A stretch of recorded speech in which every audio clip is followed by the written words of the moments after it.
How to update your email address on HNR block.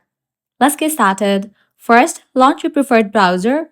Now, in the search box, type in HR block and then search for it. Now, navigate to the very first one website option, hrblock.com.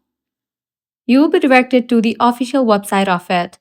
Now, click on this icon, provide your credentials, and log into your account. Once logged in, you will be directed to this kind of page.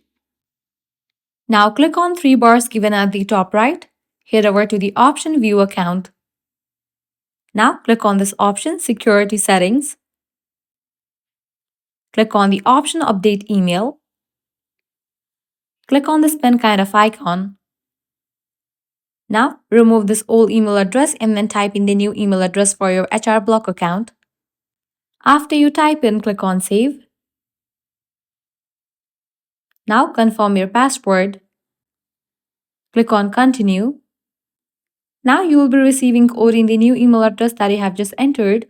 Go and check the mail and type in the code over here.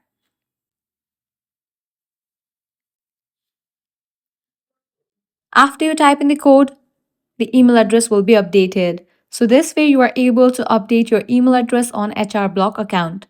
If this guide was helpful, do not forget to like, share and subscribe to our channel. Thanks for watching.